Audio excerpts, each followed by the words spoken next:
Beneath the rolling hills, where the mist clings stubbornly to the ground and the wind carries whispers that seem too deliberate to be natural, there lies an ancient silence. It is the kind of silence that wraps itself around your chest, squeezing tighter with every breath. The barrows, grassy mounds that rise like humps on the earth, hold more than bones. They hold shadows, memories, and something far older than any tombstone could tell. Long ago, the dead were laid to rest in these mounds, their belongings carefully placed around them as though to guard their spirits in the afterlife. But what if those spirits never left? Imagine standing before one of these barrows at twilight, the last rays of the sun stretching thin and cold. A sudden chill brushes the back of your neck. It isn't just the temperature. Something watches. Something ancient, tethered, and forgotten. Burial mounds were meant to honor the dead, to keep their legacies alive. For centuries, families believed that placing treasures, rings, weapons, or trinkets beside the deceased would offer them peace and prosperity in the next world. But when these burial sites became disturbed, the peace shattered like broken glass. A quiet rage awakened in the darkness, and the shadows in the mounds grew longer and colder. The dead didn't just wake, they lingered, their spirits twisted into something no longer entirely human. The Barrow wights are not the restless dead who wander aimlessly. They are bound, like guardians to ancient relics, cursed to remain vigilant over treasures no longer valued in the world above. Yet their form of vigilance is cruel. They drag intruders into suffocating darkness, their icy grip not only seizing flesh, but pulling at the very edges of sanity. Imagine the horror of standing at the mouth of a barrow, your lantern dimming inexplicably. The air seems alive, charged with an energy that presses against your chest. A voice, low and hissing, creeps through the blackness.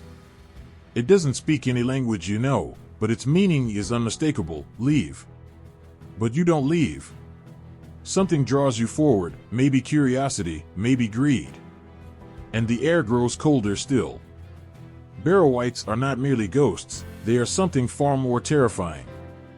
Unlike spirits that float ethereal and untouchable, wights are tangible. You can feel their cold, bony fingers. You can hear the shuffle of their decayed limbs as they move in the shadows. Ancient stories tell of how they were summoned, not by grief, but by power-hungry men seeking to protect secrets or curses that should never have been bound to this world. These sorcerers twisted the natural order, tying souls to decayed flesh and chaining them to the barrows like dogs to a post. Yet there's something unbearably tragic about the Barrow wights. They are not wholly evil, not entirely malicious. Some say they cry in the night, their lament carried by the wind as a mournful song. They grieve for what they were, for the lives they lost, for the sunlight they will never see again. But their sorrow is not without its anger. Every breath they take, or would take, if they still could, seems filled with bitterness for the living who dare disturb them. When you think of barrows, imagine not just the bones and treasures within, but the stories buried alongside them. A sword might lie rusting at the side of a king whose glory faded into whispers. A ring might have adorned the hand of a queen who wept for her lost children. These objects, innocent on their own, become cursed when touched by greed. For the Barrow wights, it is the living who bring the curse upon themselves. It is the living who dig into what should remain untouched. There are tales of wanderers who stumbled into barrows unknowingly. They spoke of a suffocating darkness and voices that seemed to echo from the very ground. One man, so the story goes, dared to light a torch in the heart of the mound. The flame flickered weakly before being snuffed out, not by wind, but by something unseen. When they found him, his face was frozen in a scream, his eyes wide and unseeing. His companions said they could still hear his cries long after they fled the barrow. The fear surrounding Barrow wights isn't merely in their physical presence, but in what they represent.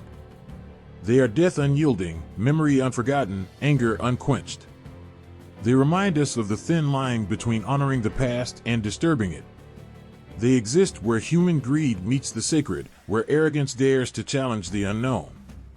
If you ever find yourself near one of these ancient mounds, tread lightly. Whisper your apologies to the earth. Leave no trace of your presence. The dead do not always rest quietly, and some wounds, no matter how old, still bleed. And as you turn to leave, you might notice how the shadows seem to stretch just a little farther than they should, how the wind suddenly dies, leaving only the sound of your own breathing. But the Barrow keeps its secrets. For now. In the silence of an open field, the earth rises gently in unnatural humps, each one an echo of lives long past. The air is heavier here, as if the ground itself holds its breath. Burial mounds, they call them. Simple at first glance, just grass-covered hills that seem to belong more to nature than to history. But stand closer, and the weight of their presence settles on your chest like a stone. These mounds are more than graves. They are thresholds. Across the world, cultures have shaped these sacred hills, each one a monument to lives remembered or feared. Some were built for kings, grand and commanding, while others were humble, little more than a ripple in the earth. But all of them whisper the same promise: the dead are not entirely gone. The living placed them here with care, leaving behind offerings of tools, weapons, jewelry, or food. It wasn't generosity that drove this practice, it was necessity. Without these tokens, the dead might lose their way, or worse, find reason to return. In the northern reaches of Scandinavia, the ancient people believed these mounds to be homes for the Draug, restless spirits bound to their earthly treasures.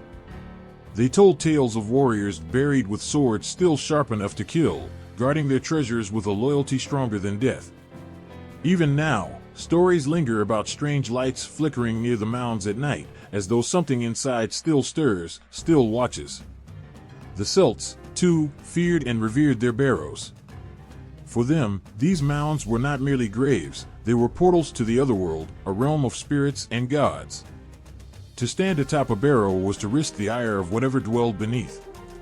Druids spoke of thin places, locations where the boundaries between worlds were fragile.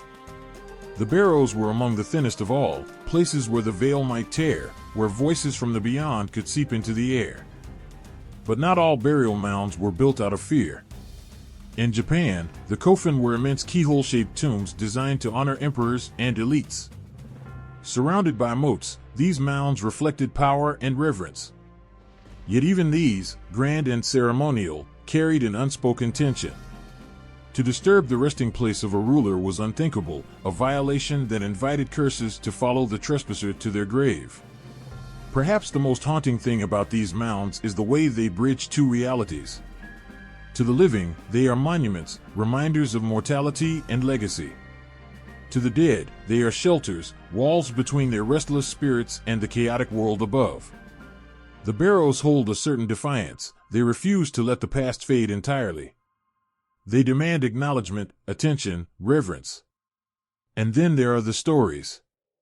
A farmer in Ireland once swore that his fields were cursed after he plowed too close to a barrow. His crops withered, his animals fell ill, and the shadow of the mound seemed to stretch farther each evening. In some parts of Eastern Europe, people would place iron stakes or stones atop burial mounds, believing it would pin the dead in place. These weren't merely graves, they were cages. But not every barrow carries terror. In some cultures, these mounds were places of guidance. Ancient shamans would sit atop them, seeking visions from the spirits below. They believed the dead had wisdom, answers to questions the living were too blind to see. The air around the mounds was said to carry whispers, faint and fleeting, as if the earth itself was trying to speak.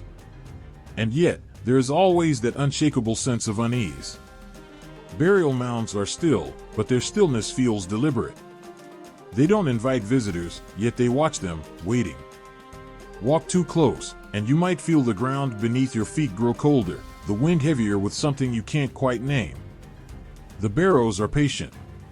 They've waited centuries, after all. They can wait a little longer. The thought that these mounds might serve as gateways adds to their unsettling presence. If they truly are doors, then what lies on the other side? Is it an afterlife, serene and golden, or something darker, filled with shadows and regrets? Some say the dead stand just beyond the threshold, watching us as we watch them, their hands pressed against the veil, waiting for a crack to appear. Perhaps that's why people have always been so careful around these places. It's not just the fear of disturbing the dead, it's the knowledge that the barrier between life and death is thinner than we want to admit. And what happens if we press too hard against that barrier? What happens if it breaks? The burial mounds hold their stories close, refusing to reveal them all at once. They give you fragments, glimpses, just enough to make you wonder. Enough to make you afraid. The grass may sway peacefully in the breeze, but beneath it lies an ancient tension, coiled and waiting. Somewhere beneath that mound, something stirs. It's faint, barely noticeable. A breath, a memory, a flicker of awareness. Perhaps it's nothing at all. Or perhaps it's a warning, carried through the soil and into the hearts of those who dare to listen. On a moonless night, in the shadow of a jagged cliff, a single figure stood, shrouded in tattered robes that clung to him like whispers of despair. His hands, pale and thin, traced strange symbols into the dirt, each motion deliberate and trembling with an eerie purpose. Around him, the air seemed heavier, thicker, as though the world itself held its breath. There were no stars to offer comfort, no winds to carry away the sound of his low, guttural chanting. The ground beneath his feet pulsed faintly, as if something below was stirring. He was calling them. They say that long ago, when the balance between life and death was held sacred, there were those who dared to tip the scales. These were not mere scholars or priests, but sorcerers, wielders of forbidden arts, who sought dominion over the natural order. Death, to them, was not an end but a tool, a lock they could pick with dark keys forged from ancient spells. They were not content to let the dead sleep peacefully in their graves. No, they needed servants, guardians, enforcers of their will. And so, they twisted the very essence of life and death, binding souls to the cold earth, turning men into monsters. The process was not one of mercy. To create a Barrow wight, the sorcerer first needed a soul, one that had been torn from the living world by violence or betrayal. A peaceful spirit would not do. It lacked the raw emotion, the pain, the anger needed to fuel the transformation. These sorcerers sought out battlegrounds and sites of despair, where the air still echoed with cries of agony. They would linger like scavengers, waiting for the moment a soul slipped free from its body, snaring it with spells that were as cruel as they were unbreakable. But catching the soul was only the beginning. The body, too, had to be prepared, though not necessarily the body that once housed the spirit. Often, the sorcerers would fashion grotesque amalgamations from decayed remains, stitching bones together with sinew and malice. These were no longer the bodies of men, but vessels, shells infused with magic to bind the restless soul within. Once the body and spirit were united, the final spell would be cast, a binding so strong it would tether the wight to the barrow, chaining it to its eternal purpose. The sorcerers did not create Barrow wights out of necessity. There was no noble cause behind their actions, no greater good to justify the horror. It was power they craved, control they demanded. They placed these creatures in ancient mounds not only to guard treasures but to hold dominion over those who dared to challenge their authority. The barrows became more than graves, they became prisons, fortresses, and warnings. The wights, however, were not willing servants. Once human, their souls retained fragments of their former selves, memories of life, of warmth, of freedom. These fragments were like splinters in their minds, driving them to madness. They did not serve willingly but were compelled, their rage and sorrow twisted into weapons. And yet, there was always resistance, always a faint flicker of rebellion smoldering in the cold ashes of their hearts. There is a tale, whispered in the shadows of old libraries, of a sorcerer who sought to control a particularly fierce wight. He had captured the soul of a betrayed warrior, a man who had died cursing his comrades for abandoning him on the battlefield. The sorcerer believed the wight's anger would make him a formidable guardian, and so he buried the creature in a barrow atop a hill overlooking a vast plain. But the wight's hatred was too great, too wild to contain. One night, as the sorcerer slept, the earth trembled, and the wight rose from the barrow. The sorcerer awoke to find the creature standing over him, its hollow eyes burning with cold fire.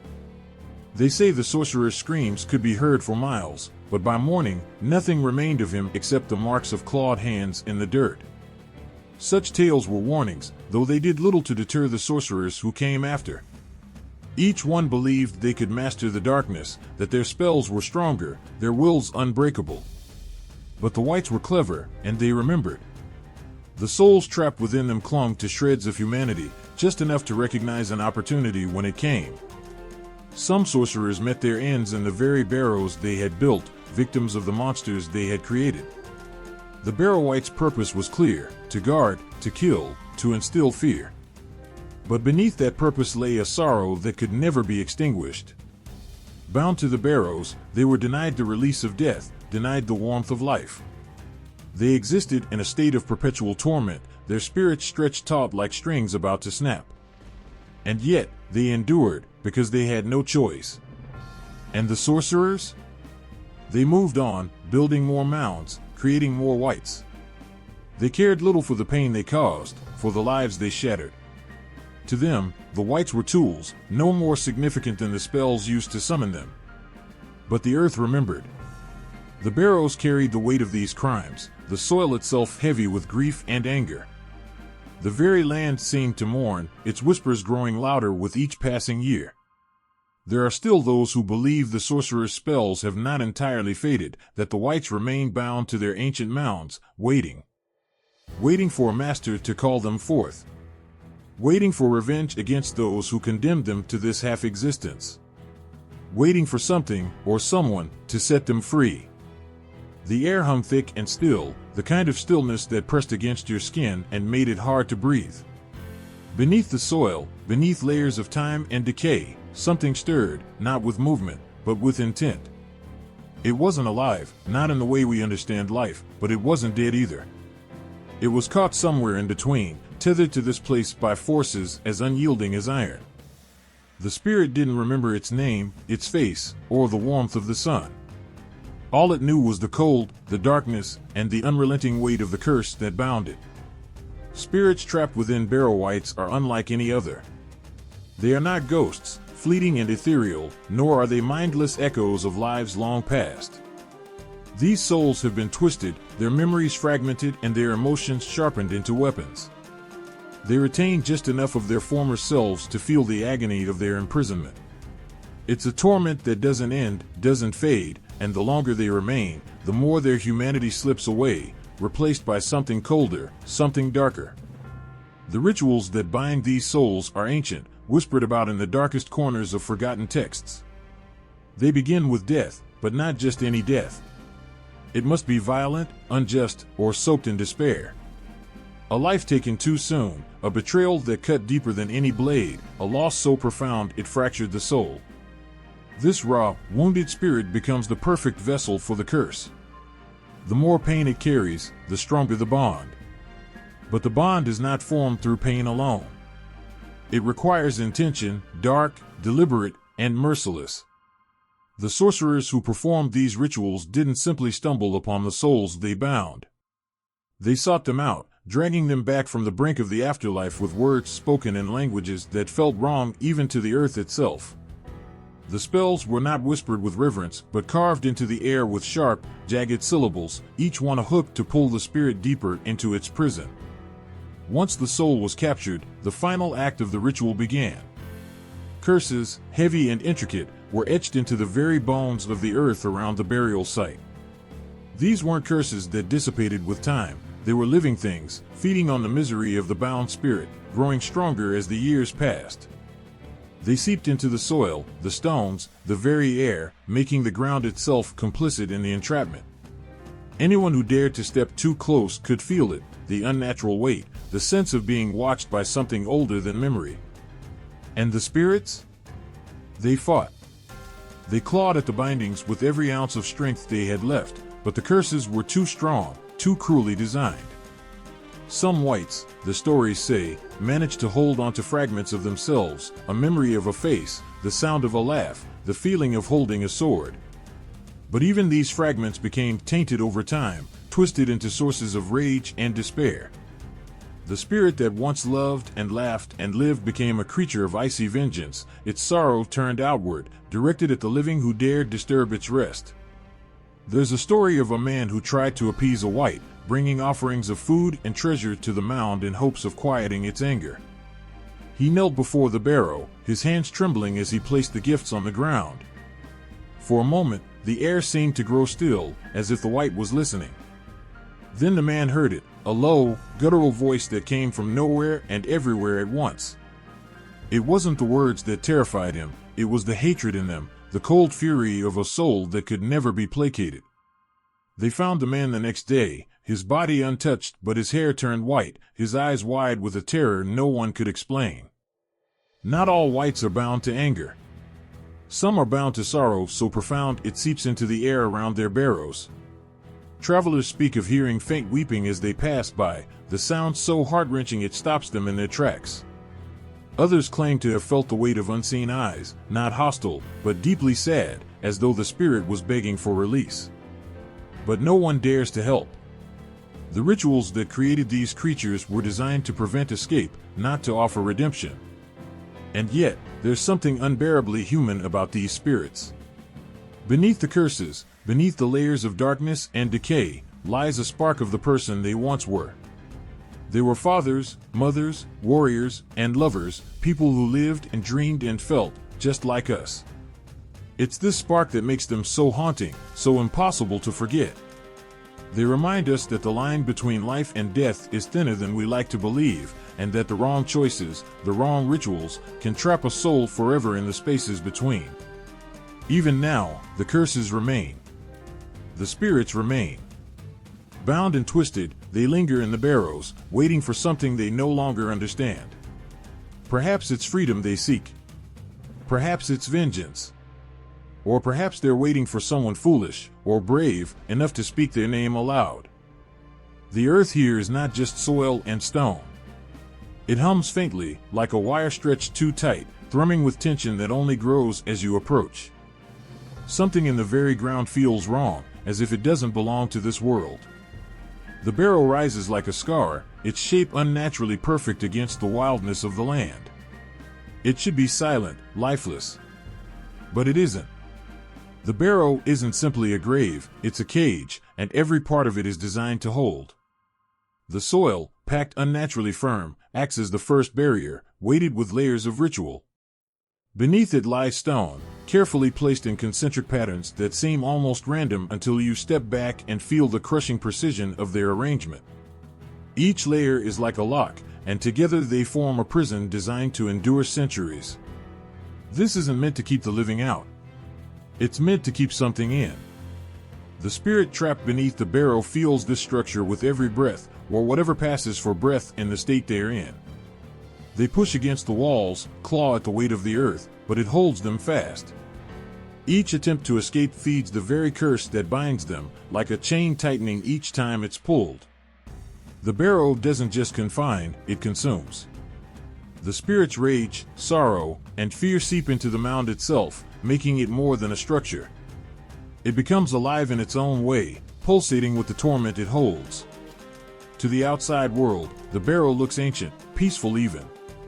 Grass grows over it, hiding the scars of its construction, softening its edges. But those who come too close feel the truth. The air near a barrow is colder, heavier, as though it's been drawn into the ground and left to stagnate. Animals avoid it instinctively, their ears flicking back and their bodies tense to flee. Even the wind, so constant and careless elsewhere, seems to hesitate here, afraid to disturb the silence. And silence is what the spirit fears most. It is absolute, crushing, stretching endlessly through the confines of the barrow. It presses against the soul like a weight, amplifying every thought, every regret.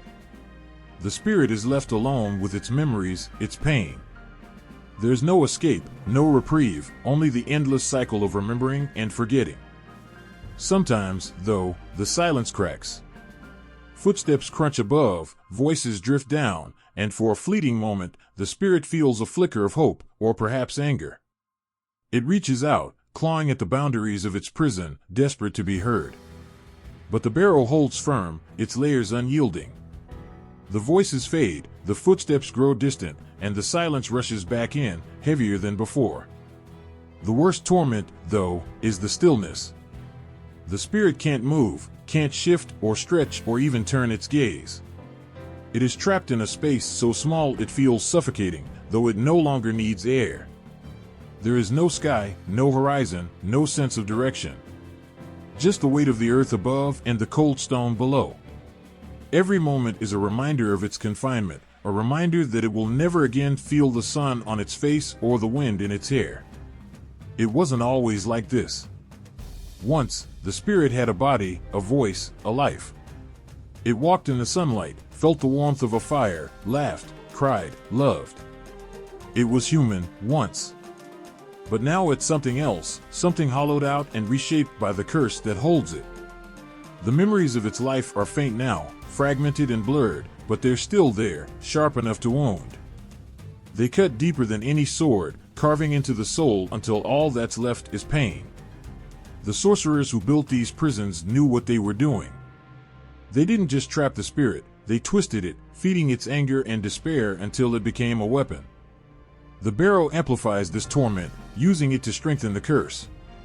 Every scream that echoes within the spirit's mind becomes another link in the chain, another stone in the wall. It is a cycle without end, an imprisonment so absolute that even death would be a mercy. And yet, there's a faint sense of awareness, a flicker of something buried deep within the spirit. It knows that the Barrow is more than a prison, it's a reflection. Every layer of stone, every strand of cursed magic mirrors the pain within the soul it holds. The Barrow isn't just keeping the spirit in, it's becoming a part of it, fusing with its essence until the two are indistinguishable. The spirit and the Barrow are one, bound together in a union that neither can escape. But the spirit isn't entirely broken. Beneath the layers of rage and sorrow, beneath the curse and the confinement, there's a spark.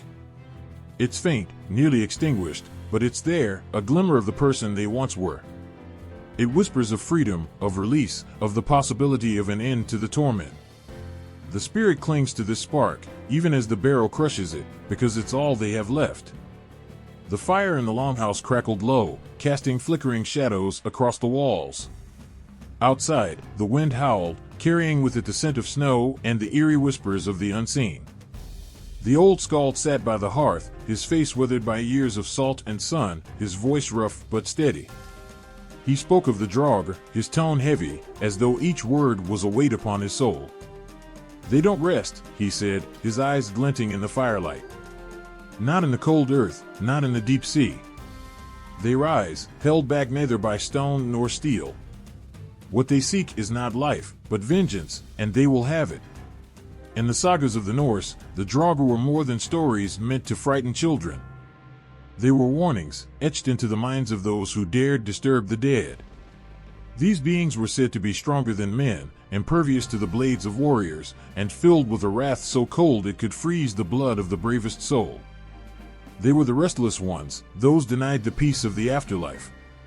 Their presence turned night into a thing of terror, a reminder that not all the dead are willing to stay buried. The Draugr's origins were varied, but they always carried a sense of injustice, a wrong that death itself could not erase. A warrior betrayed by his kin. A chieftain buried without honor. A farmer cheated of his land. The wrongs became chains, pulling them back to the mortal world, and once they returned, they brought with them the bitterness of the grave. The sagas tell of men who awoke in their halls to find the Draugr sitting at their hearths, its dead eyes fixed on them, its lips curled in a grim smile. In the windswept isles of the Anglo-Saxons, the restless dead were known by different names, but their essence was the same. They walked the earth at night, their presence heralded by a chill that seeped into the bones. Tales spoke of warriors rising from their barrows, their once proud forms now twisted by the darkness of the grave. They guarded treasures, haunted battlefields, and punished those who dared disturb their rest. One tale tells of a barrow that stood on a lonely hill, its silhouette stark against the sky. The villagers below whispered of the warrior who had been buried there, his sword laid across his chest, his shield at his side. He had been a great leader in life, but in death, he had become something else. A traveler passing by the barrow late at night claimed to have seen the figure of the warrior standing atop the mound, his eyes glowing like embers, his armor glinting in the moonlight. The man fled, but the sight haunted him for the rest of his days. These stories were more than just warnings. They were reflections of a deeper fear, a fear of the unresolved, of the things left undone and the words left unsaid. The restless dead were not just monsters, they were reminders of the fragility of life and the inevitability of death.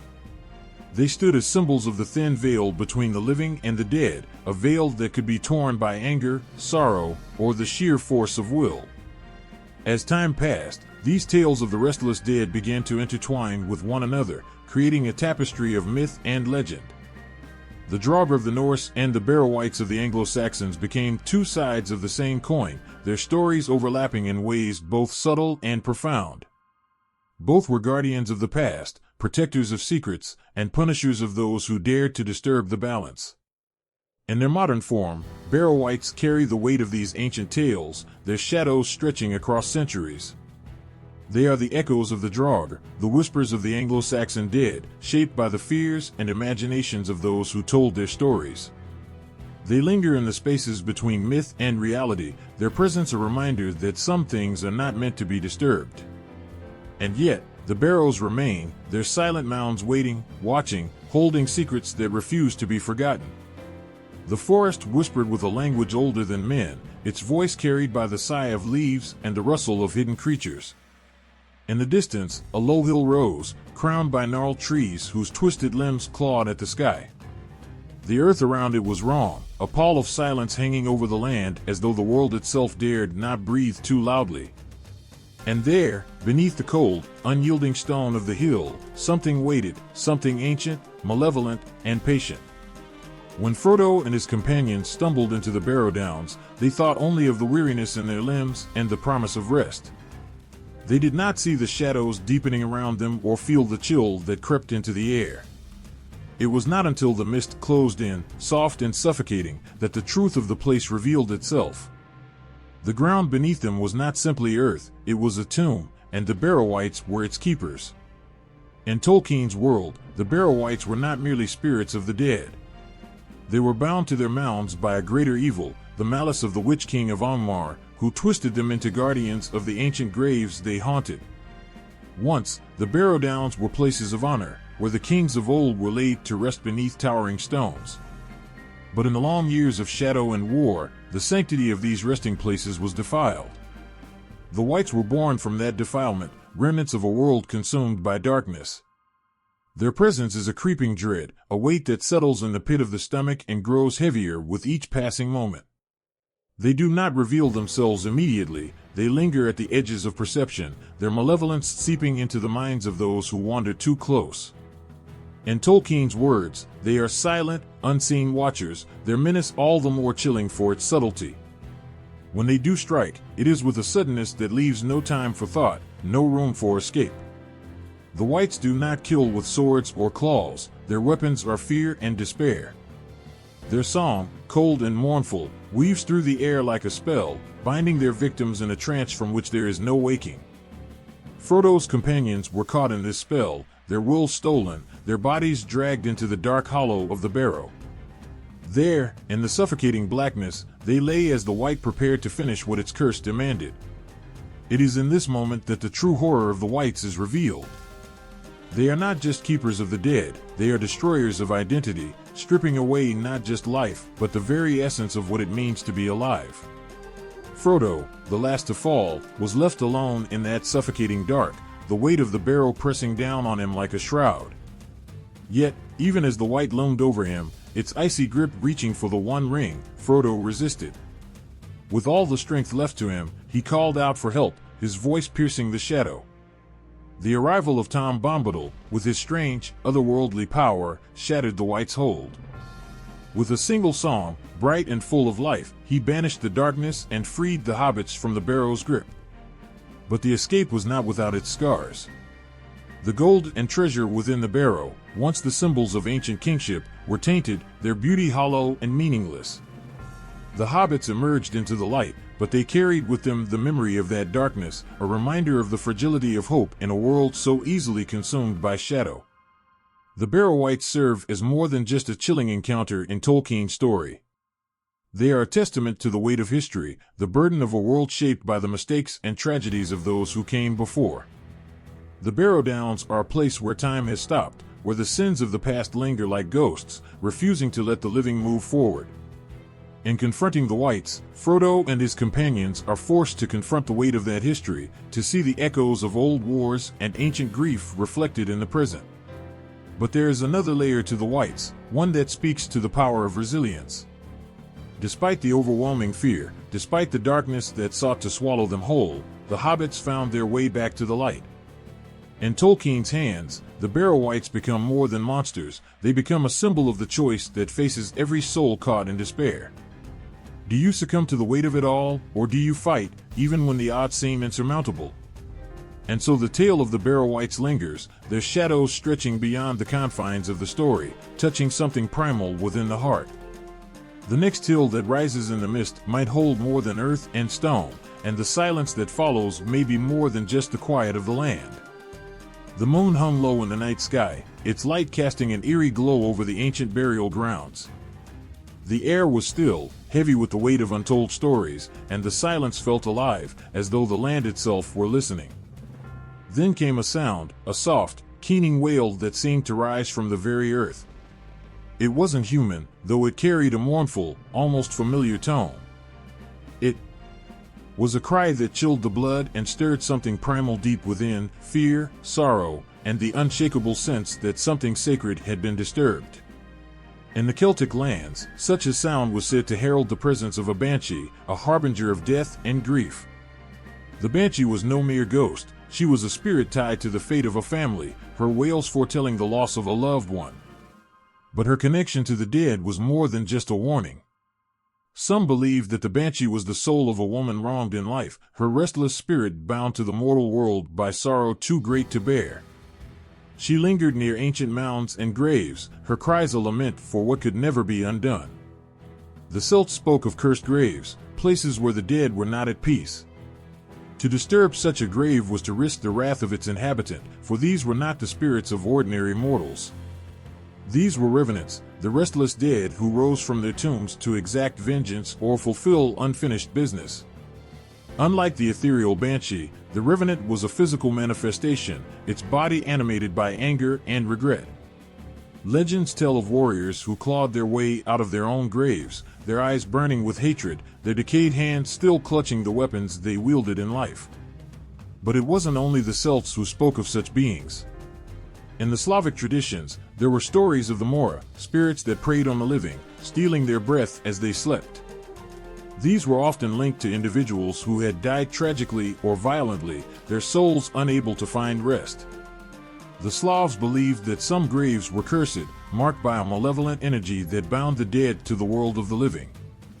These spirits, much like the revenants of Celtic lore, were not content to simply exist. They acted, driven by the pain and rage of their untimely deaths. One tale speaks of a village plagued by a NAV, a spirit said to haunt those who wronged it in life.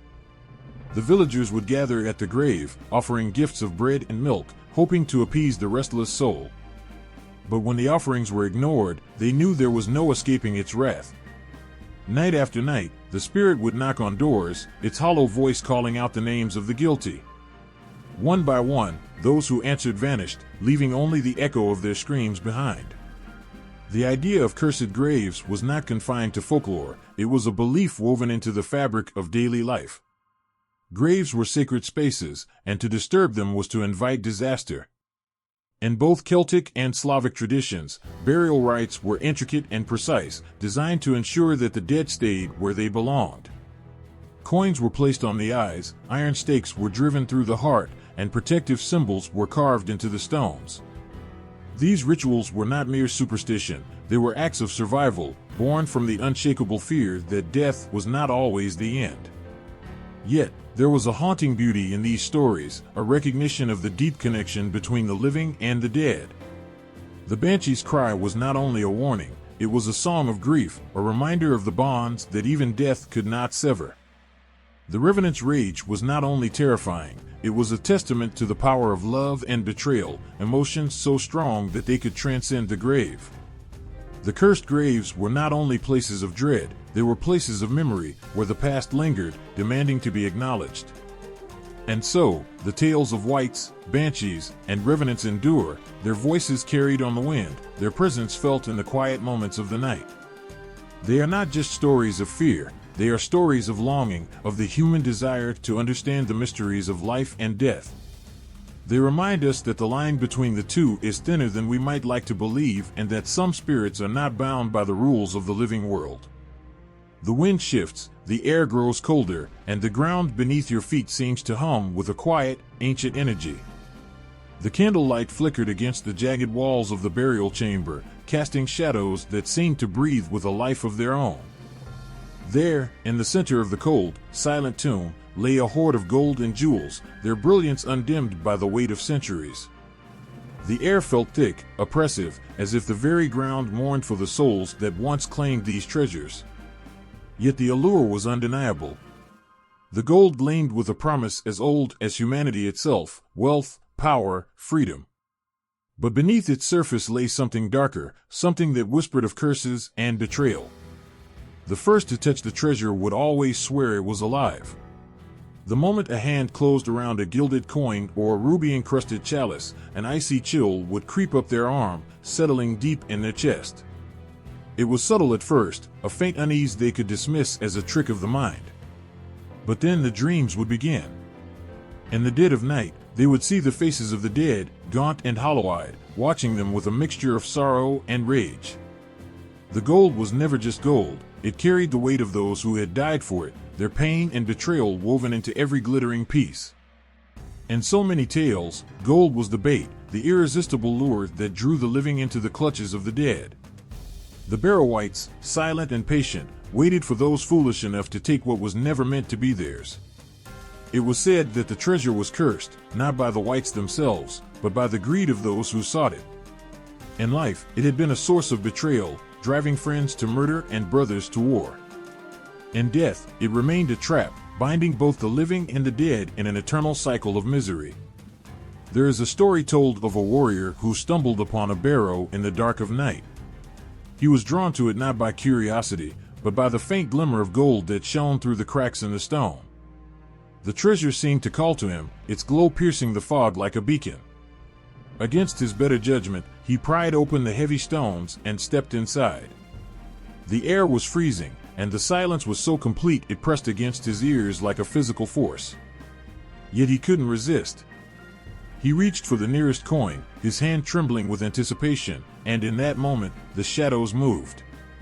The wight emerged not with fury, but with a quiet, deliberate grace that was far more terrifying. Its skeletal fingers reached for the warrior, its hollow eyes fixed on the coin in his hand. The treasure was not merely guarded, it was claimed. To take even a single piece was to challenge the ancient curse that bound it to the grave. The warrior fought, but the wight's strength was born of despair and hatred, emotions too powerful to be overcome by mere steel. When dawn broke, the barrow was sealed once more, and the gold lay untouched, waiting for the next fool to fall into its trap. Gold has always been a symbol of human weakness, of the lengths we are willing to go to possess what we cannot truly own.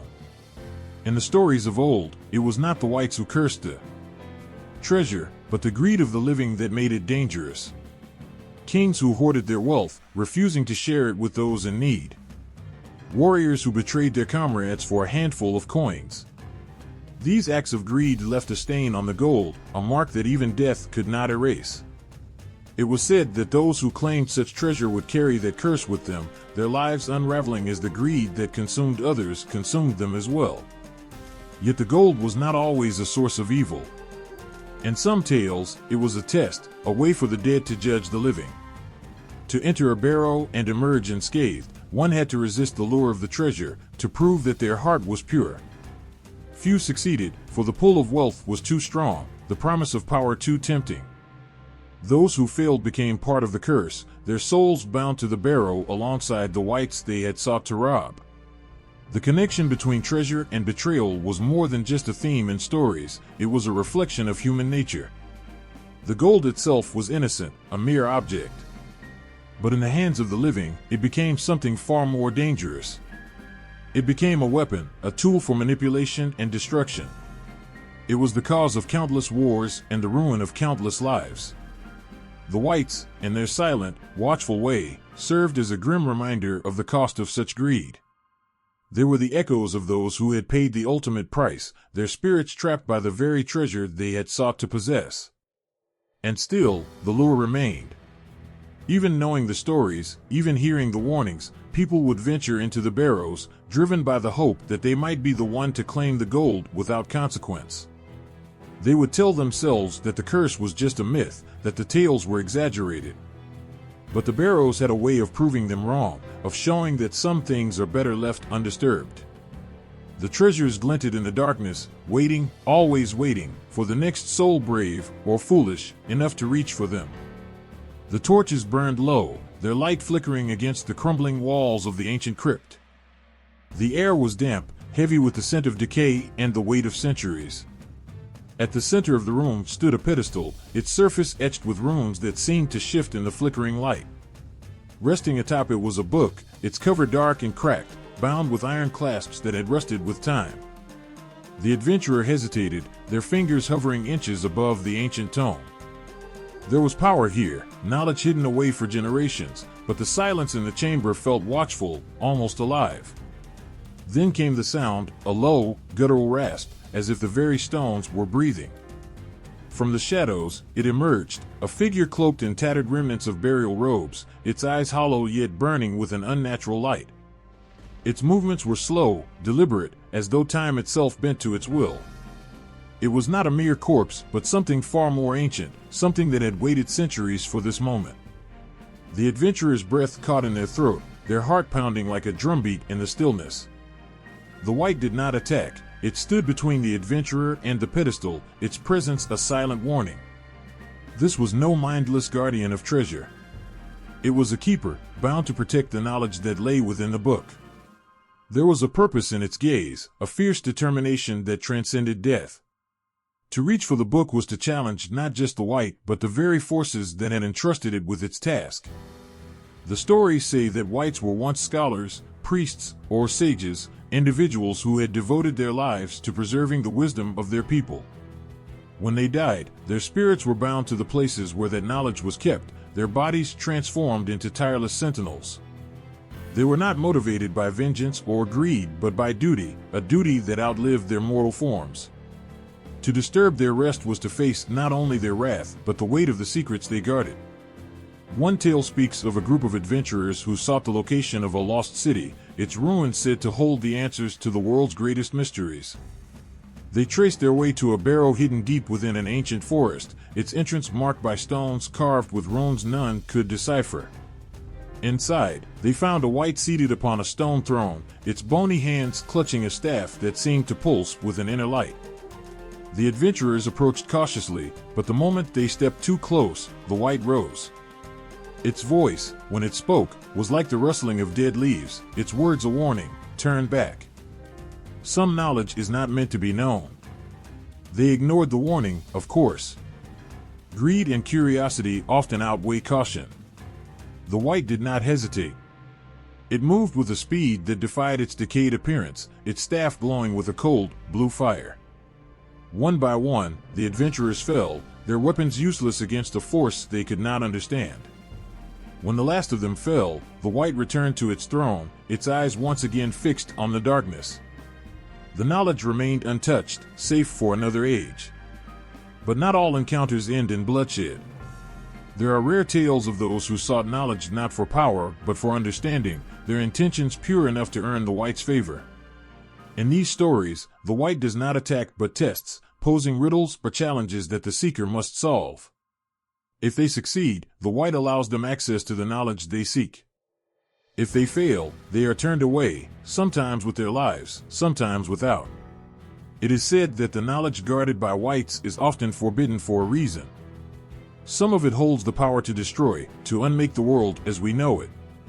Other secrets are more insidious, corrupting the mind and soul of those who learn them. The whites themselves are a testament to this danger, their existence a cautionary tale.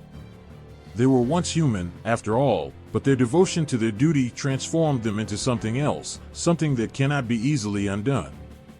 And yet, the lure of forbidden knowledge is strong. Even knowing the risks, people continue to seek out the Barrows and the wights that guard them. Some are drawn by the promise of power, others by the hope of understanding. They tell themselves that they will be different, that they will succeed where others have failed. But the wights have seen countless such seekers, and they are not easily deceived. The torches flickered, casting the chamber into darkness for a brief, heart-stopping moment. When the light returned, the adventurer found themselves face to face with the wight, its hollow gaze piercing their very soul. The book remained on the pedestal, untouched. The wight did not speak, but its message was clear: some knowledge is earned, and some is taken. Which would it be? The moon hung low in the sky, its pale light spilling over a desolate field littered with the remnants of a battle long forgotten. A lone figure trudged through the mist, their shoulders heavy with guilt. The crimes they bore were not those of war but of betrayal, a treachery so grave it had torn apart bonds of blood and trust. They sought solace, but the shadows whispered that there would be none. It began with a chill, the kind that reached past the flesh and gripped the soul. The figure froze as the air thickened, the mist coiling tighter as if the earth itself disapproved of their presence. Then came the sound, a faint rustle, a shuffle of footsteps that weren't theirs. They turned, eyes scanning the darkness, but nothing moved. The stillness was unnerving, yet the figure pressed on, their feet dragging as if the ground beneath them had grown hostile. A voice emerged from the silence, low and resonant, echoing with an authority that felt neither human nor earthly. "Do you think the dead forget?" it asked, each word weighted with the certainty of an unchangeable truth. The figure's breath caught as a shape stepped forward, cloaked in tattered grave cloth, its face obscured by shadow. Yet its eyes shone, cold, luminous, and unyielding. This was no ordinary specter. It was a wight, an enforcer of justice older than the concept of human law. The figure fell to their knees, trembling as the wight's gaze bore into them. "The blood you spilled cries out," it said, and though its tone was calm, its words were like thunder, striking with an undeniable force. The wight was not here for vengeance, it was here for balance. Its very presence demanded accountability, a reckoning that could not be avoided. In folklore, wights are often portrayed as more than guardians of the dead. They are agents of punishment, tasked with delivering retribution for deeds that cannot go unanswered. Some say they are sent by the gods, others believe they rise out of the ground itself, manifestations of the world's need for justice. Their role is not to forgive but to correct, to balance the scales of morality with an unflinching hand. There is an old tale from the Celtic lands of a chieftain who betrayed his kin, selling their land to invaders for a chest of gold. The betrayal led to the slaughter of his people, their bodies left unburied on the battlefield. The chieftain lived out his days in a fortress built with the ill-gotten wealth, surrounded by riches but haunted by a sense of unease. On the night of the winter solstice, as the winds howled and the stars hid their light, a wight appeared at his gates. This wight carried no weapon, yet the chieftain's guards fell to their knees, their courage drained by its mere presence. It moved through the fortress unchallenged, its hollow gaze fixed on the man who had caused so much suffering. The chieftain begged for mercy, offering his gold, his lands, anything to be spared. But the wight was not interested in worldly possessions. It reached out, its skeletal hand passing through the chieftain's chest, pulling forth a glowing fragment of light, his soul. The wight did not kill him, it left him alive, but hollow, a man reduced to a shadow of his former self. The gold he had valued above all else turned to ash, and his name became a cautionary tale for generations. In Slavic traditions, wights are said to guard cursed graves, rising not to protect the dead but to avenge wrongs done to them. One story tells of a merchant who robbed the grave of a young woman, taking a necklace she had been buried with. He dismissed the warnings of the locals, laughing off their tales of restless spirits. That night, as he lay in his bed, the room grew unbearably cold. The door creaked open, though no wind stirred. The woman stood there, her face pale and her eyes dark voids. She did not speak, but the merchant's screams echoed through the village as she dragged him from his bed, pulling him into the darkness. By morning, both were gone, and the grave was sealed once more. The villagers whispered that the wight had claimed her justice. These stories are not merely meant to frighten, they serve as moral lessons, warnings against greed, betrayal, and the violation of sacred spaces. The wight is a reminder that actions have consequences, that some wrongs cannot be erased by time or penance. It is a force that exists beyond human understanding, its judgment impartial and absolute. Even in modern tales, echoes of these ancient beliefs remain. Wights appear as harbingers of justice, their presence signaling a turning point where the guilty must face what they have wrought. They are not villains, but a manifestation of the moral fabric of the universe, a thread that tightens around those who stray too far from the path of righteousness. The mist thickened again as the figure in the field raised their head, their face streaked with tears. They whispered a plea, their voice trembling, but the wight did not respond. It raised an arm, pointing to the east, where the faintest hint of dawn began to color the horizon. The figure understood. Redemption was not granted but earned, and the path to it would be long and fraught with trials. As the wight faded back into the shadows, its gaze lingered, a silent promise that it would be watching. The figure rose, the weight on their shoulders heavier than before, but different now, less a burden and more responsibility. They turned toward the light, knowing that their journey was far from over, the wight's presence a constant reminder of the price of justice. The wind carried an eerie stillness, rustling only the brittle leaves that clung stubbornly to bare branches. The village below lay hushed, its people retreating early to the safety of locked doors and flickering hearths. On the outskirts, near the ancient burial mounds, a figure stood frozen in place, the lantern in their hand trembling. They had come to leave an offering, a simple loaf of bread and a garland of wildflowers, but now they could not move. The air seemed alive, charged with an unseen force, and a low hum resonated beneath their feet. From the mound, a soft glow began to rise, golden and faint, like embers barely catching the wind. Then came the sound of footsteps, deliberate and slow, each step pulling the figure deeper into an ancient, unspoken truth.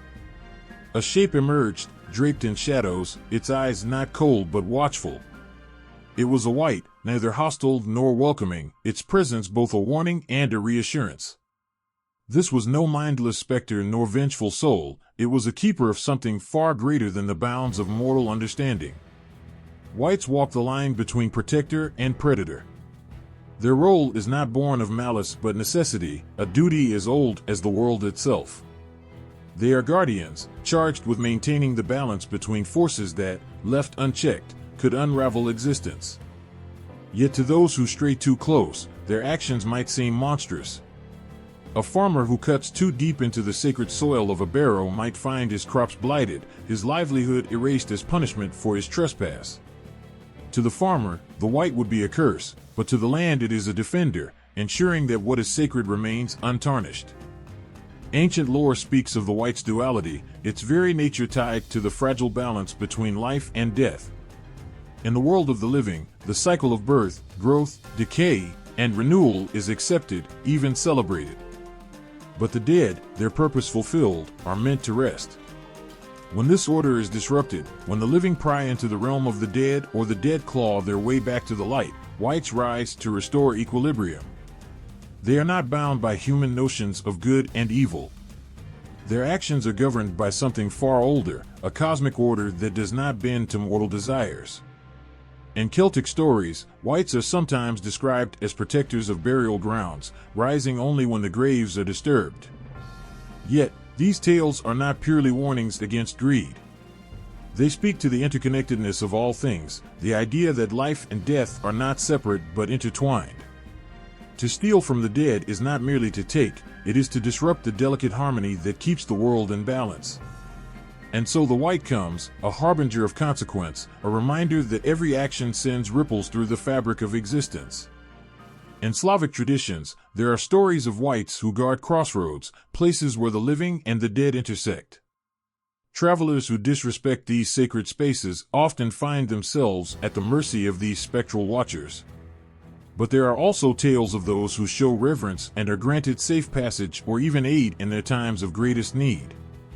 These wights are neither benevolent nor cruel, they respond in kind, reflecting back the intentions of those who encounter them. In this way, they are not merely keepers of balance, but mirrors of humanity itself. The duality of wights extends beyond folklore into the very themes they represent. They are the guardians of thresholds, the places where opposites meet and coexist, life and death, light and dark, chaos and order. They are a reminder that balance is not a state of peace, but a constant, dynamic tension.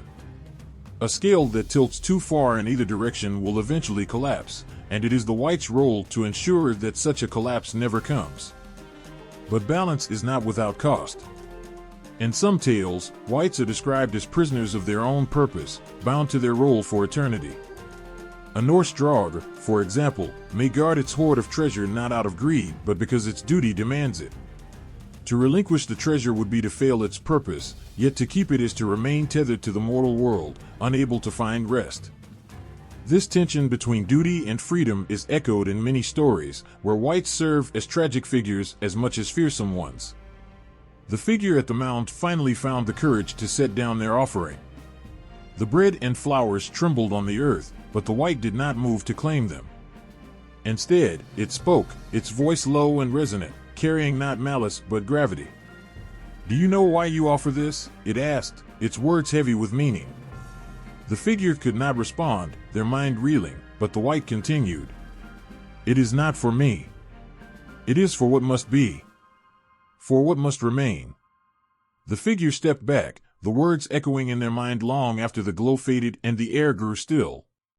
The wight had not threatened or attacked, but its presence lingered, a constant reminder of the line they had approached. Balance had been maintained, but the fragility of it had been laid bare. Life and death, human and divine, the living and the forgotten, they were all part of a single, intricate dance, one that the wights would guard for as long as time endured. The air inside the barrow felt thicker than it should, oppressive and stale, as though it carried the weight of centuries. A single torch flickered in the gloom, its dim light barely revealing the jagged edges of ancient stone. The explorer's breath echoed too loudly, betraying the stillness of a place that should have been undisturbed. Their hand trembled as it reached for the rusted chest resting atop a crumbling pedestal. They hesitated, unsure if the chill that clawed at their spine came from the cold or something else. Somewhere in the silence, a sound stirred, low, guttural, and unmistakably alive. No one knows exactly when the stories began, but they've always been told in hushed tones. The wights are not just the dead, they are a warning, a promise of what awaits those who dare to forget the sanctity of death. Their presence is a reminder that mortality is not just an end, but a boundary, a line that must not be crossed. To disturb the dead is not merely disrespectful, it is to challenge the natural order, to invite forces that humanity cannot control or even understand. Across cultures, these stories share a common thread, the consequences of greed, arrogance, or ignorance. The burial mounds, with their ancient treasures and solemn whispers, are not left unguarded by chance. Gold glimmers in the dark, a beacon to those who think they are clever enough to take it. But the wights see through such folly. They do not protect the treasures out of attachment but out of necessity. The wealth of the dead belongs to the dead, bound to them by ancient rites and blood-soaked oaths. To steal it is to unleash the unthinkable. In Celtic folklore, the wights were often seen as the lingering echoes of those who died protecting their people or their homes. Their presence served as a stark reminder of duty and sacrifice. To disturb their rest was to undo their purpose, to deny them the peace they had earned in life. But more than that, it was to bring ruin upon the living. Crops would fail, livestock would sicken, and the once thriving land would become a desolate shadow of itself. The punishment was not vindictive, it was inevitable. The balance had been broken, and it demanded restitution. The Anglo-Saxon tales spoke of wights who roamed burial grounds at night, their hollow eyes watching for trespassers. In one such story, a young man ignored the warnings of his elders and ventured into a barrow on a dare. He returned pale and shaken, his pockets heavy with gold but his soul seemingly diminished. He refused to speak of what he had seen, but his health withered within days. By the time the village elders retrieved the gold to return it, it was too late. The young man was gone, and the wight's presence lingered in the village for years, its shadow a constant reminder of the cost of hubris. The wights are not mere spirits. They embody the tension between what is remembered and what is forgotten. They are the guardians of memory, their wrath a reflection of humanity's tendency to overlook its past. The burial mounds, with their treasures and rituals, represent more than wealth. They are the echoes of a people, their history, and their legacy. To desecrate a barrow is to disrespect an entire lineage, to dismiss the lives that came before. The wights rise not out of malice but out of duty, their vengeance a necessary response to the violation of sacred boundaries. But perhaps the most chilling aspect of the wights is their silence. They do not explain, nor do they forgive. Their punishment is swift and absolute, their judgment impartial and unyielding. This silence speaks volumes, for it reminds the living that there are forces in the world that do not bend to human reasoning or pleas. The wights are a force of nature, a reminder that some lines cannot be crossed without consequence. The explorer in the barrow hesitated once more, their fingers brushing against the chest's corroded lock. The sound behind them grew louder, and the torch flickered as though a cold wind had passed through. The weight of the air pressed down on their chest, and for a moment, they thought they heard a voice, not words, but a low hum that seemed to come from the stones themselves. Their hand fell to their side, trembling, as they stepped back from the chest. The glow of the torch revealed a figure standing in the shadows, its hollow gaze fixed on them. They stumbled backward, dropping the torch, and the barrow was plunged into darkness. The voice came again, not from the figure but from everywhere, reverberating through the very walls. It was not angry but mournful, heavy with the weight of countless lifetimes. The explorer fled, leaving the chest unopened, their footsteps echoing through the narrow tunnel until the barrow swallowed them whole. Outside, the moon hung low in the sky, its pale light casting long shadows over the burial mound. The wight did not follow. Its task was not to chase, but to remind. The barrow stood silent beneath the weight of centuries, the earth around it thick with the stories of those long gone. There was an unsettling stillness in the air, as if the world itself was holding its breath, waiting for something to stir beneath the surface. The wind, a constant companion to those who walked too close, whispered through the trees. But it wasn't the wind that made the hair stand on end, it was the eerie feeling of being watched, as though the dead were aware of the living's presence and judged them. Somewhere far below the ground, in the deepest recesses of these ancient mounds, the dead do not rest easily. They are bound by forces older than time itself, tethered not just to the earth, but to the very threshold between life and death. The barrow wights are not mere echoes of the past, they are the gatekeepers to the afterlife, standing guard at the crossroads where souls must pass. In many ancient cultures, death was not seen as an end, but as a transition. The afterlife was not a peaceful place where souls drifted effortlessly into eternity. It was a realm filled with trials, dangers, and obstacles. The journey to the afterlife was one that required strength, courage, and sometimes, a guide. The wights, with their hollow eyes and vengeful presence, are often depicted as those who stand between the living and the dead. Whether they serve as protectors or obstacles, their role is deeply entwined with the concept of the underworld itself. In Greek mythology, the souls of the departed were guided by Hermes, the god of travelers, into the underworld where they would face their final judgment. However, not all souls were guaranteed peace. Many found themselves trapped in the depths of the underworld, punished for their misdeeds in life, their spirits bound by the gods. Similarly, in the Celtic tradition, the underworld was a shadowy realm, one where the souls of the departed would wander in search of their final resting place. But there were those who lingered in between, neither fully dead nor fully alive. These were the restless spirits, the wights, guardians of the thresholds between worlds. It's easy to see how the barrow wights fit into this idea. They are not just trapped spirits, nor are they simply protectors of treasure.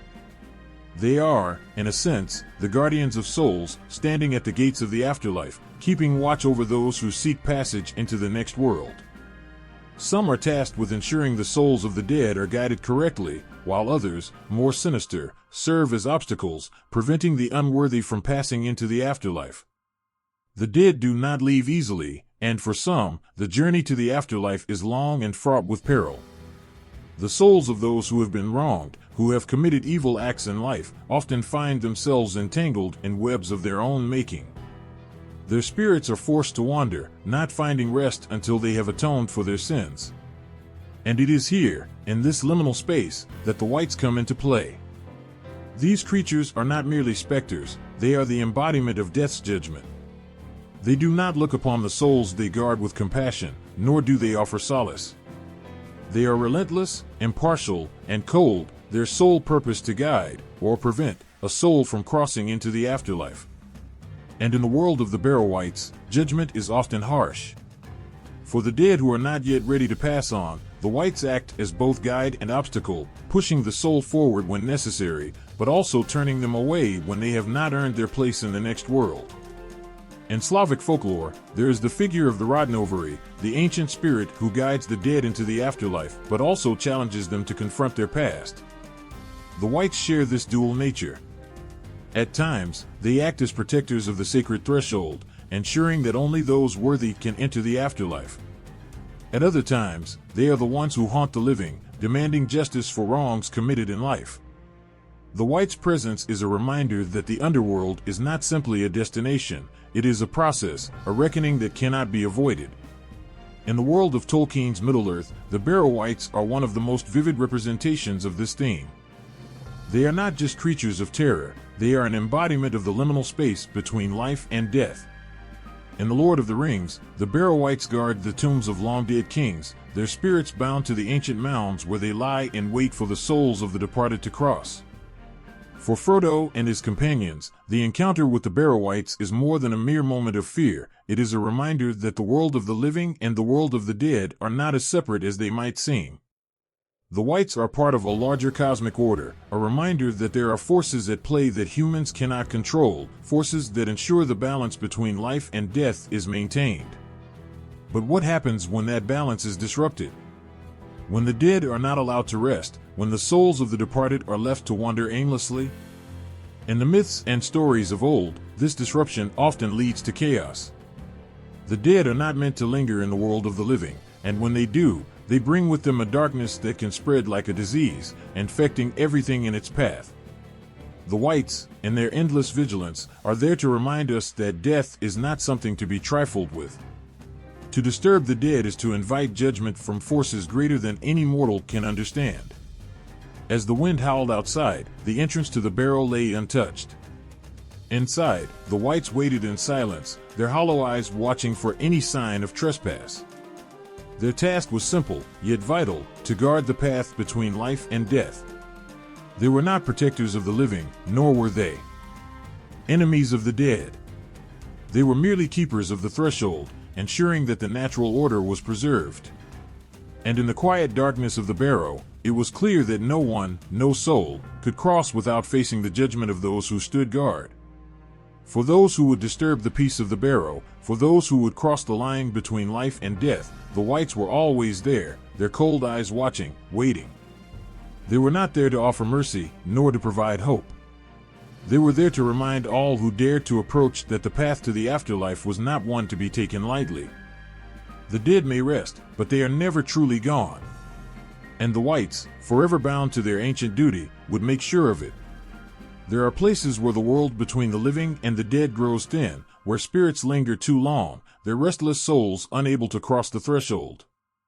It is here, in the shadows of forgotten tombs and forsaken graves, that the darkness begins to take root. In the quiet of these ancient burial grounds, something terrible stirs. It is the corruption of the dead, the twisting of pure spirits into something unrecognizable, something malevolent, a wight. The process is not quick, nor is it kind. It begins with a subtle whisper, a faint call from the shadows, and then the spirit feels the pull, not toward rest or peace, but toward something darker. There are forces at work, powers ancient and dark, that twist the souls of the departed, bending them to their will. These forces are not just malevolent in intent, they are corruption that seeps into the very essence of a spirit, turning it into something it was never meant to be. What was once a soul, pure and free, is now a shadow, a hollow thing driven by rage and sorrow. It is as though the very light of the spirit is snuffed out, replaced by an insatiable hunger, a hunger for vengeance, for retribution, for torment. These spirits no longer roam the earth seeking peace, they seek only to exact the suffering they themselves endured. Throughout history, tales of such transformations abound. In Celtic mythology, there are stories of the Felig, spirits of those who died unjustly, cursed to roam the earth as wights, twisted by a force beyond their understanding. It is said that these spirits were once gentle, noble beings, but the force that twisted them into wights filled them with unbearable grief and fury. Now they walk the earth, no longer recognizable as the people they once were, their faces warped by the pain of their transformation. The Norse speak of Draugr, the risen dead whose bodies are reanimated by dark powers. These are not the peaceful spirits of the departed, but rather the twisted remnants of those who were consumed by jealousy, greed, or hatred in life. The Draugr were once warriors or kings, revered in their time, but upon death, they became vessels for the dark forces that sought to keep them tethered to the earth. These undead creatures would emerge from their graves, their eyes burning with malice, seeking to punish the living, spreading the corruption that had claimed their souls. What is even more terrifying is how the wights are not simply mindless revenants. They are still capable of thought, of purpose, but their minds are fractured, consumed by the forces that control them. They are no longer the souls they once were, but something more terrible, beings that retain only the memories of their suffering, twisted and distorted beyond recognition. It is said that the transformation begins when the spirit is weak, when it is caught between the world of the living and the realm of the dead. The darkness preys on this vulnerability, feeding on the grief, fear, and anger that the spirit may carry with it. It is in these moments of weakness that the wights are born. A spirit, once pure, becomes warped by its experiences, bound by the very forces it once sought to escape. And in this darkness, they are no longer capable of finding peace. In the ancient tales, it is the forces of necromancy or dark magic that bring about this corruption. The dead, who should have passed on peacefully, are instead drawn back into the world by those who seek to control them.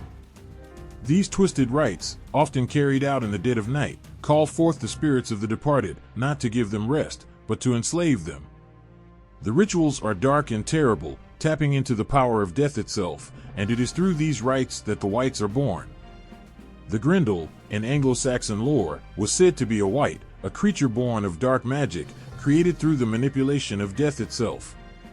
This monster, with its grotesque appearance and insatiable hunger, was the product of a spirit twisted by dark forces, a reminder of what happens when the natural order is disrupted. The transformation is not just physical. It is a moral corruption as well. The wights were once human beings, and the horror of their transformation lies in the fact that they were not born as monsters, they were made into them. Their hearts, once filled with love or honor or joy, are now barren, their souls eaten away by the same forces that reanimated their bodies. What they were in life is a distant memory, a haunting echo in the back of their minds. But that echo is drowned out by the hunger, the need for vengeance, for the suffering they must now inflict upon the living. And so, the wights are born from this corruption, their bodies rotting and decaying, their spirits trapped in eternal torment. They become symbols of the darkness that can consume the human soul, the reminder that even the purest heart can be corrupted, twisted by forces beyond comprehension. Their very existence serves as a warning to those who might venture too close to the edges of the unknown, to those who might disturb the dead or seek to control forces they cannot understand. The more you learn of the wights, the more you realize that their corruption is not just a physical manifestation, but a spiritual one. They are the manifestation of the very worst that can happen when a soul is unable to rest, when darkness consumes the spirit. They are the embodiment of the eternal struggle between light and shadow, of what happens when death is not allowed to take its natural course. They are not just a warning, but a reflection of the human heart, its capacity for both light and darkness. The wights were once like us, people with hopes, fears, and desires. But something twisted that soul, something corrupted it beyond recognition, turning it into a creature of pure vengeance. The corruption of the wights is a tragedy, not just for the spirits they once were, but for the world they now haunt. Their transformation into monsters serves as a chilling reminder that the line between the living and the dead is not as clear as it may seem, and the forces that lie beyond death can twist and turn even the purest of hearts. In the end, the wights are both the lost souls and the instruments of death's judgment. They are the twisted remnants of what was once a person, now trapped between worlds, no longer capable of finding peace. And as long as the darkness continues to corrupt, as long as the forces that twist souls remain in the shadows, the wights will remain, a testament to the horrors that await when the natural order is disrupted. The torchlight flickered weakly in the suffocating darkness of the barrow, casting trembling shadows on the stone walls. The air was heavy with a silence that pressed on the ears like a tangible force, broken only by the faint rustling of unseen movements. A young hero, heart-pounding but resolute, gripped a sword whose blade seemed feeble against the weight of the malevolence surrounding him. The stories had warned him, no light could hold firm in the presence of a Barrow wight, no mortal strength could outmatch its unholy power. Yet here he stood, face to face with a presence that reeked of decay and despair. The wight's form materialized slowly, like smoke congealing into a ghastly shape. Its hollow eyes glowed faintly, not with life, but with the smoldering remnants of hatred that had festered for centuries. A voice like the grinding of stone echoed through the tomb.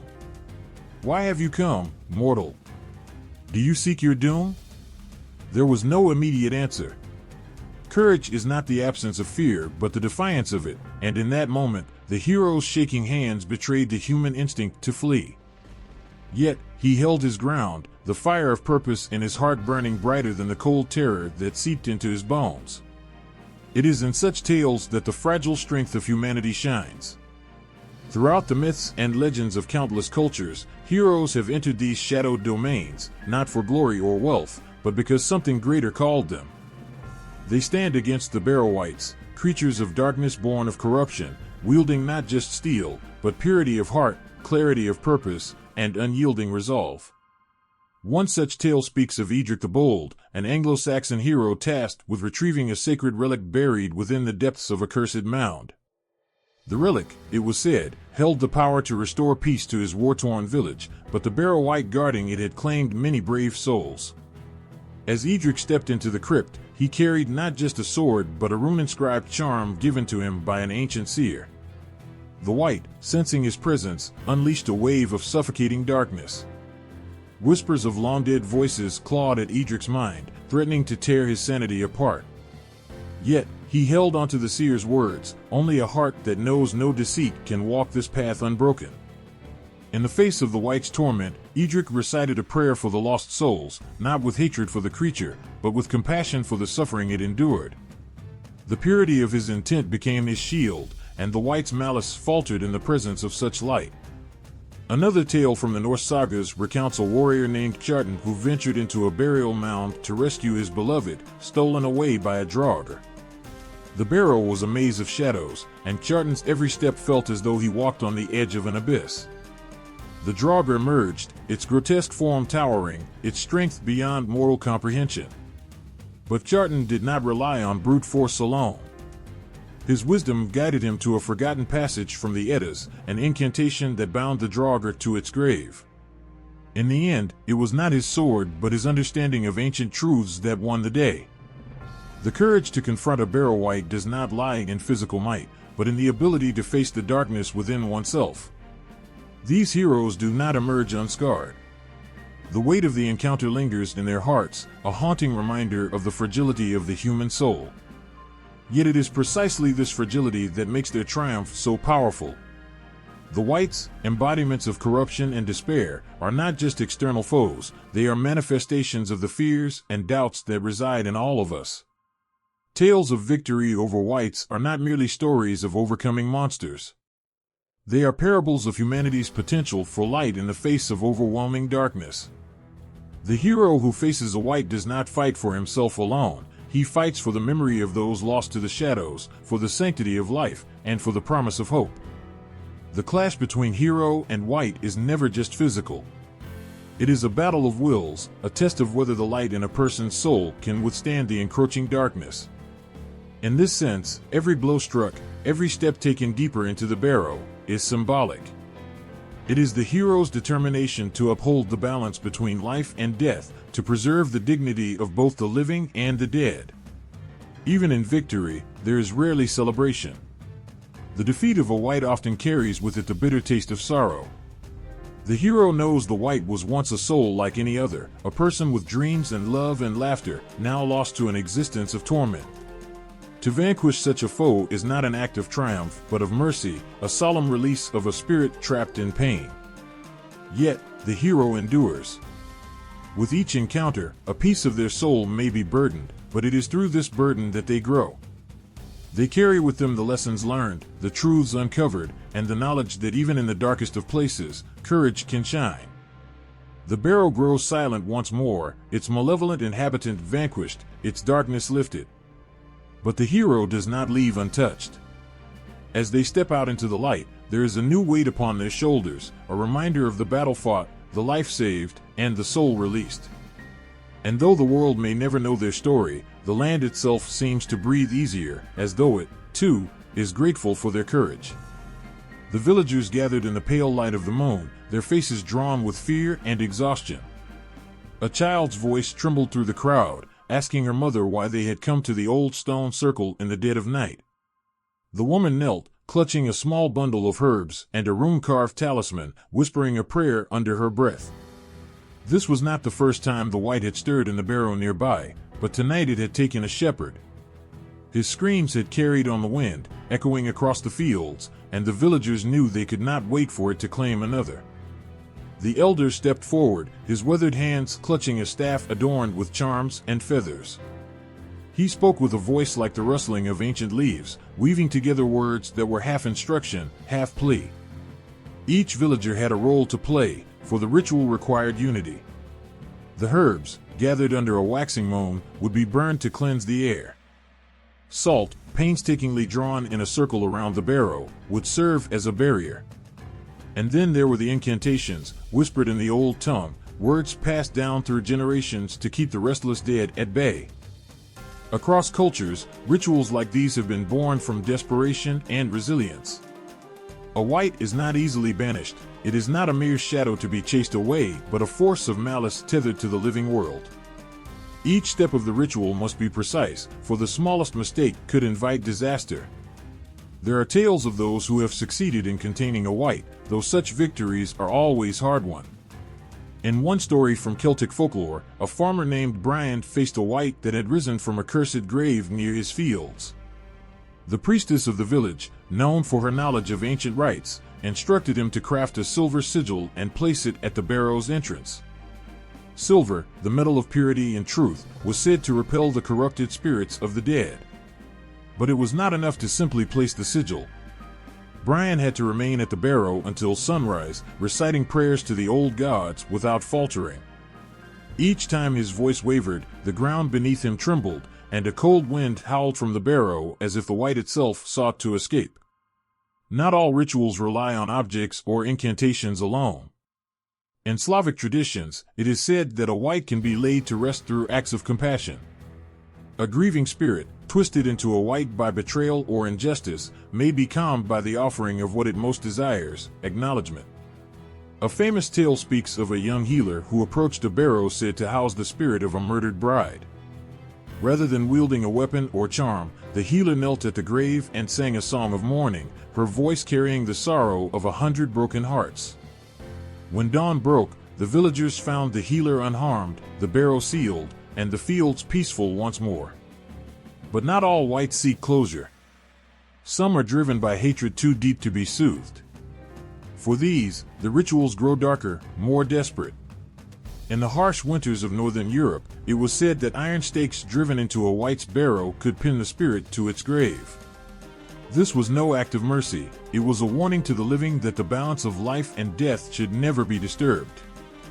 The iron served as a reminder of the weight of transgression, and the villagers would avoid the area for generations, unwilling to tempt the wrath of what lay beneath. There is a story whispered in the Scottish Highlands of a wight bound not by force, but by cleverness. A hunter, lost in the fog, stumbled upon a burial mound glowing faintly in the moonlight. He knew he should turn away, but curiosity overtook him. The wight appeared, its skeletal hand clutching the hunter's arm, demanding to know why he had come. The hunter, quick-witted, spoke a riddle instead of an answer. The wight paused, its malevolence momentarily replaced by curiosity. It could not resist the challenge, and the two traded riddles until dawn. When the first light of day struck the mound, the wight dissolved into mist, defeated not by violence, but by the sharpness of a human mind. Such tales remind us that the fight against the wight is never truly physical. It is a contest of resolve, of wit, and of spirit. Rituals, whether they involve fire and salt, silver and prayers, or simply the courage to face the darkness, are testaments to the human will to endure. Yet, every ritual carries a price. The villagers who gather to banish a wight may find their crops withered the next season, or their dreams haunted by whispers from the barrow. The hero who defeats a wight may carry its shadow in his heart, a reminder of the fragile boundary between life and death. And those who fail, the ones who falter in their chance, who misstep in the circle of salt, who hesitate before the wight's unrelenting gaze, they pay the ultimate price. But still, they try. Because to face a wight is to face the darkest corners of existence itself. It is to stand in the presence of all that terrifies and threatens to consume, and to say, "I will not yield." The rituals are not just acts of defense, they are acts of defiance, declarations that the living will not be ruled by fear, that even in the face of death, there is something worth protecting. And as the first rays of dawn break over the barrow, the villagers watch in silence, waiting for a sign.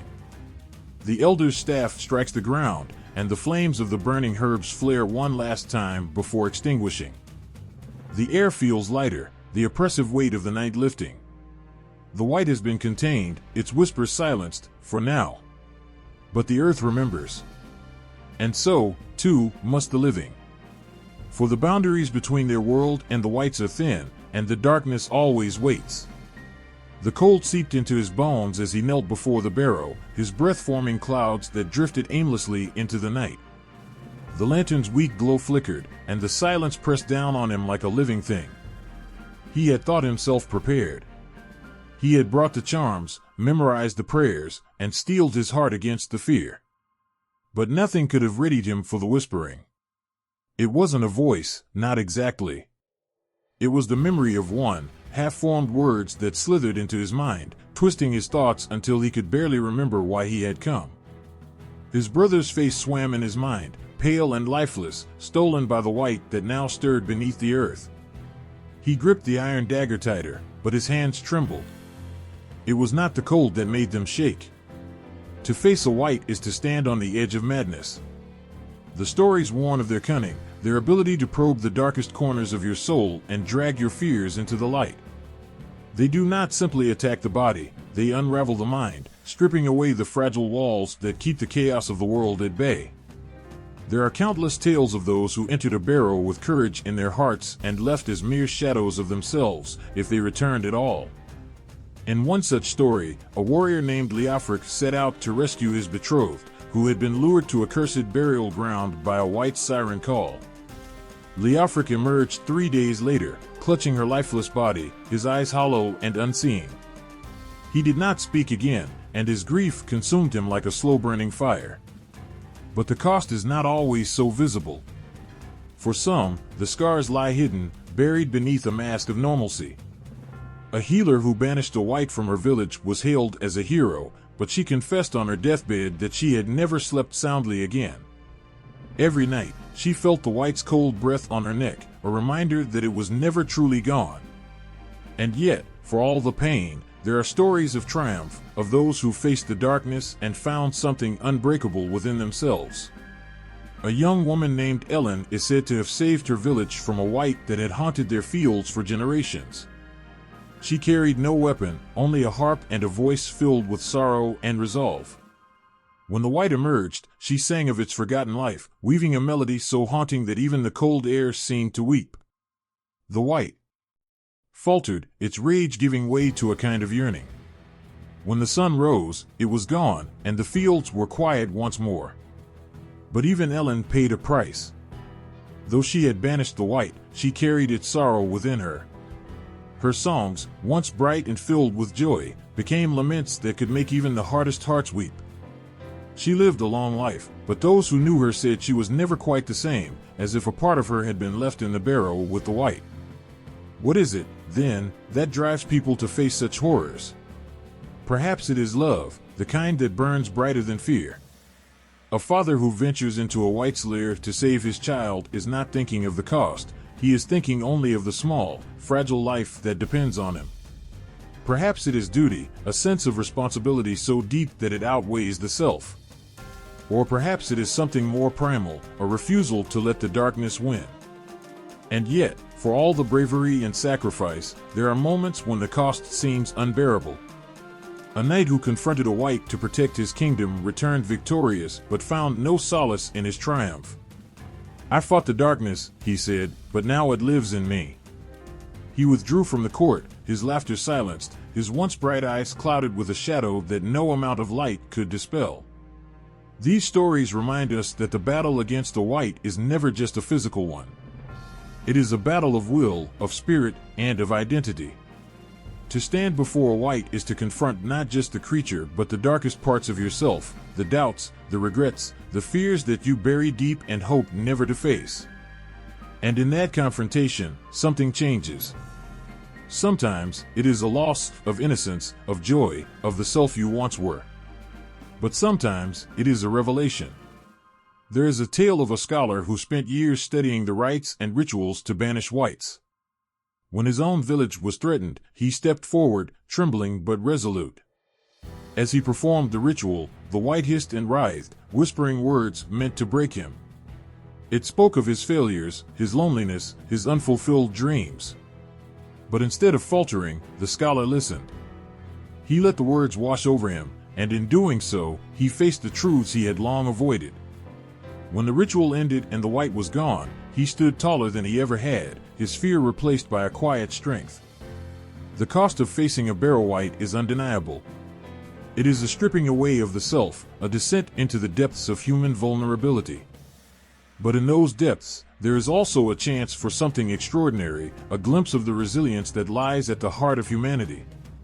For every tale of loss, there is a tale of triumph. For every soul consumed by the wight's whispers, there is one who emerges stronger, wiser, more whole. It is in these stories that we find the essence of what it means to face the darkness, not with the absence of fear, but with the courage to keep going despite it. And as the villagers watch the first light of dawn break over the horizon, they know this truth: the cost is high, but some things are worth the price. The world is fragile, the balance delicate, and those who face the Barrow wights bear the weight of that truth. Yet, in their scars, in their songs, in the stories they leave behind, there is a kind of beauty, a reminder that even in the face of the greatest darkness, the light endures. A lone figure stood in the dim glow of a computer screen, the keys beneath their fingers clicking softly like whispers from an unseen specter. The story unfolding on the page was familiar yet strange, a tale of ancient tombs and restless spirits that felt like a memory from another life. They couldn't help but shiver, sensing that the chill creeping up their spine wasn't just a draft from the open window, but something older, darker. Barrow wights. The word itself carried an almost visceral weight, conjuring images of cold stone chambers and an oppressive silence that seemed to swallow the world whole. These spectral beings, with their hollow eyes and malevolent intent, have transcended their origins, slipping from the pages of ancient folklore into the ever-shifting tapestry of modern storytelling. Yet in every iteration, they retain a core truth: they are the keepers of death's unyielding grip, a warning wrapped in shadow and sorrow. Modern fantasy has not forgotten the Barrow wights. It has reshaped them, bent their essence to fit new narratives, but never stripped them of the raw unease they inspire. Writers, filmmakers, and game designers have taken the bones of these spectral guardians and given them new flesh, weaving them into tales that reflect our contemporary fears and fascinations. One might think of the desolate barrows in a popular RPG, where adventurers tread carefully, weapons drawn, torches flickering against the damp stone walls. Here, the wights are no longer bound by the quiet sorrow of their past lives. They are predators, hunting those foolish enough to disturb their rest. Yet even in this reimagined form, there is something hauntingly familiar about them. They are not mindless creatures of the dark. They are remnants, echoes of lives long extinguished, their anger and grief twisted into something monstrous. And then there is the cinema, where wights stalk the screen with chilling precision. One can still hear the sharp intake of breath in a packed theater as a skeletal hand bursts from the earth, clawing its way into the living world. The wight, in its cinematic glory, is more than a creature. It is a symbol, a reminder of humanity's fragile hold on life and the unrelenting passage of time. But perhaps it is in modern literature that the Barrow wight finds its most poignant reinvention. Authors have delved into their psychology, giving them voices that drip with melancholy and rage. In one tale, a wight is not merely an obstacle to be overcome, but a tragic figure, burdened by memories of a life stolen too soon. Readers feel the weight of its sorrow, and when the hero raises their blade, there is a pang of hesitation. What if, they wonder, there is a way to save the wight instead of destroying it? Even in the realm of horror, where Barrow wights have evolved into relentless harbingers of doom, there remains a touch of their ancient roots. In a chilling indie film, a group of friends stumbles upon an abandoned crypt, their laughter turning to screams as the wight's hollow eyes open in the darkness. The tension builds not just from the wight's terrifying presence, but from the realization that it is bound to the crypt by forces beyond its control, its rage fueled by centuries of torment. The audience is left questioning who the real monster is, the wight or the ones who disturbed its eternal rest. Video games, too, have embraced the wight, crafting them into foes that test not only the player's skill, but their resolve. A popular fantasy game features a wight as a mid-level boss, its backstory revealed through scattered journals and cryptic inscriptions. By the time the player faces it, they understand the depth of its suffering. The choice to destroy it feels less like a victory and more like a mercy. What is it about the Barrow wight that makes it so enduring? Perhaps it is their duality. They are both victim and villain, guardian and threat. They force us to confront the uncomfortable truths we would rather ignore, the inevitability of death, the consequences of greed, the weight of past mistakes. In a world that often feels disconnected from the ancient fears of our ancestors, the Barrow wight bridges the gap, reminding us that some shadows never fade. And yet, for all their darkness, there is a strange beauty to the wights. Their stories are not just about fear, they are about the human spirit's resilience in the face of the unknown. The hero who faces a wight is not just battling a monster, they are battling their own fear, their own doubt. The wight, in its eerie, unyielding presence, becomes a mirror, reflecting the hero's deepest vulnerabilities. In a modern retelling, a young scholar journeys to a forgotten tomb, seeking answers to a mystery that has plagued their family for generations.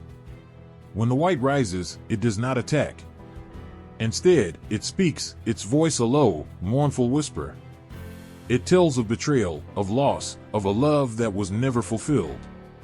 The scholar listens, not with fear but with compassion, and in doing so, they break the curse that binds the wight to the tomb.